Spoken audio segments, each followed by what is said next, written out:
So, Gabriel Garcia Marquez's 100 Years of Solitude. I mean, this isn't just a book, right? It's a total literary landmark. We're talking over 50 million copies sold, translated into 46 languages. It even helped snag him the Nobel Prize back in '82.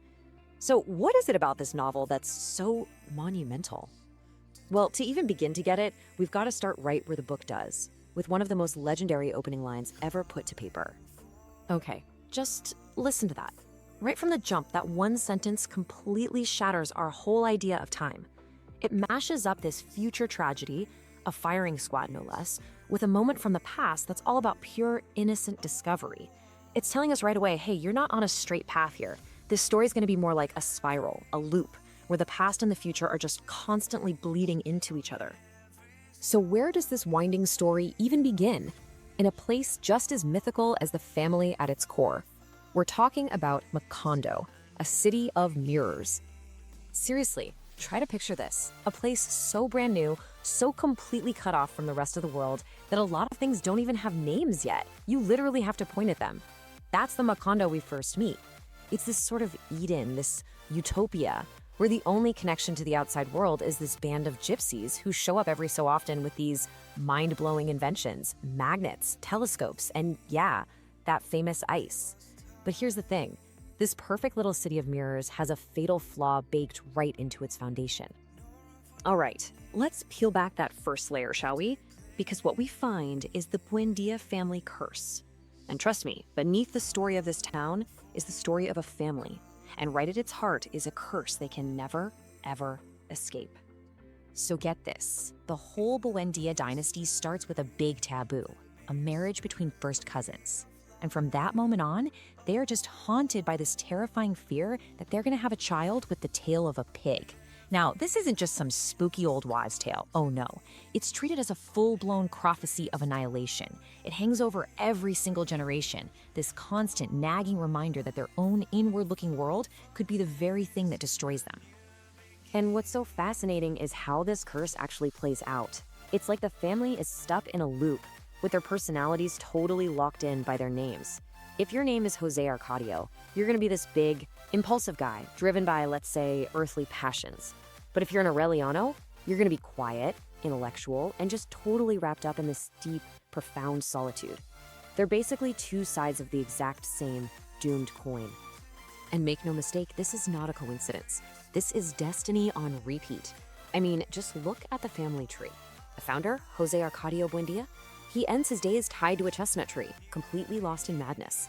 Fast forward a few generations, and another Arcadio becomes a cruel dictator who gets executed. Then you've got Colonel Aureliano, who wages 32 hopeless wars, a fate that's mirrored by the very last Aureliano, the one who discovers the family's destiny was written down all along. It's like they're all just acting out parts that have already been played. Okay, so this is the real heart of the matter. This curse, this endless repetition, it's all just a symptom of a much, much deeper problem. We're talking about the sickness of solitude. And look, when we talk about solitude in this book, we're not just talking about being lonely. It's something way deeper. It's this profound disconnection from your own history, from the world around you. It's a failure to learn from the past. And because the Buendías are completely incapable of learning from their own story, they're absolutely condemned to repeat it over and over and over again. And you see this poison everywhere, in pretty much every character. You've got Colonel Aureliano, who fights all those wars only to end up right back where he started, alone in his workshop making tiny little golden fish. You have Amarantha, who lets her pride push everyone away until she dies a virgin. Rebecca literally walls herself up in her house and eats dirt. And those incestuous relationships? Well, that's solitude in its purest, most biological form. A family so turned in on itself, it literally can't look anywhere else. Now, to really, truly get what's going on in Macondo, you have to look at it through this very specific lens the book uses. It's a style that basically says, hey, sometimes the most unbelievable things are the only way to tell the truth. We're talking about magic as political truth. Okay, so magic realism. It's not about escaping the real world with a bunch of fantasy. Not at all. It's actually about showing how reality itself, especially in Latin America during that time, was already packed with events so bizarre, so absurd, that they felt like magic. The supernatural isn't shocking, it's just another Tuesday in Macondo. I mean, just think about some of the stuff that happens. A priest levitates after drinking hot chocolate, and everyone's just like, oh, cool. A guy is constantly followed around by a cloud of yellow butterflies. The most beautiful woman in the world, Remedios the Beauty, just casually ascends to heaven while she's folding laundry, and her family is mostly annoyed that she took the good sheets with her. These absolutely impossible things are treated as totally normal. It really makes you stop and ask, what even is reality here? And that question, what is reality, suddenly becomes deadly serious. Because Macondo gets hit by a very real event. The army massacres thousands of striking workers from the banana plantation.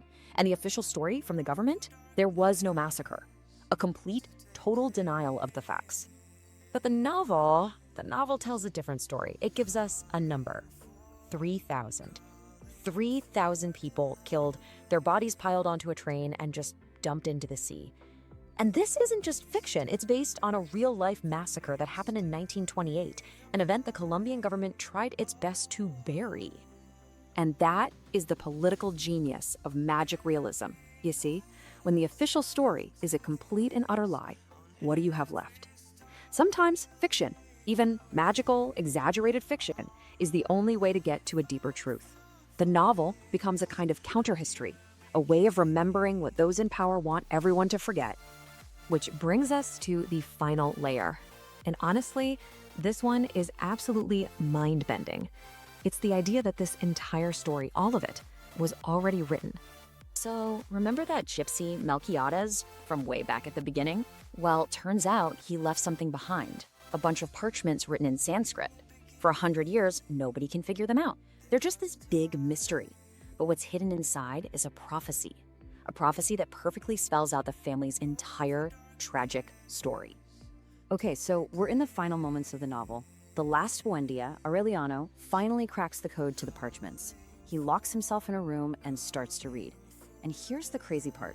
He's not just reading about the past, he's reading about his own life right as it's happening. He finds himself in the text, reading the words that describe him reading the words at the exact moment he's doing it.